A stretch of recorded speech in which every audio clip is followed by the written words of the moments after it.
স্বামীর এরকম ভাবে মানে চিন্তা করেনি যে একটা বউদের মাস গেলে মাসে হাত খরচা দরকার। ভাই তোমাকে স্বামীরা চিন্তা করি না, তা ওবাল পাচ্ছ কনে? এই যে বোধা যা পরছো, জামা কাপড় শাড়ি, হ্যাঁ, শাঁখা সিঁদুর, এ বোধা পাচ্ছ কনে? আর তোমাকে খাতি দিচ্ছে কিনা বোধা 3 বেলা? হ্যাঁ সাবু, আর তুমি বোধা এই যে বোধা সোশ্যাল মিডিয়া আসে বোধা বক বক করতেছো, স্বামীরা তোমাকে লোকে চিন্তা করে না। সাবু মারেনি, তোমাকে মারের দরকার বুঝছো? গেলে মাসে হাত খরচা দরকার, সেটা দিদি ভেবেছে। এর থেকে উপকৃত দিদির কাছে আমরা আর কিছু। আর তোমাকে স্বামীরা তো এইও ভাবি নাই যে তারা বিয়ে করে বউ না, বিয়ে করে ঘরের মধ্যে চটি চাটা দালাল নিয়ে এসতেছে ঘরের মধ্যে বিয়ে করে। এ যদি আগে যদি জানতো না, তোমাকে বোধহয় বিয়ে হতো না আর কোনোদিন। হয় শাহমারানি বিটি, তোমাকে রাজ্যের মধ্যে কোনো কর্ম ব্যবস্থা লাগে না, স্বাস্থ্য ব্যবস্থা লাগে না, হ্যাঁ, তারপর তোমাকে শিক্ষা ব্যবস্থা লাগে না, তোমাকে লাগে বোধহয় লক্ষ্মীর বার একটা। মাসে হাত খরচা দরকার, সেটা দিদি ভেবেছে।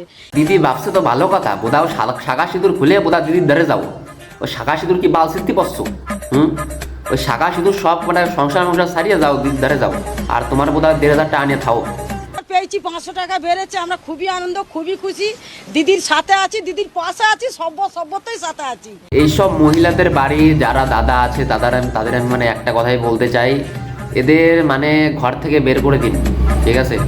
ঘর থেকে এদের বাড়া পুরো ভাত কাপড় কেড়ে নিন, কেড়ে নিয়ে একদম বের করে দিন, বাড়া লাথি মারুন, পিছন লাথি মারে বের করে দিন এদের, ওইসব মহিলাদের যারা রাস্তায় রাস্তায় মিছিল করছে।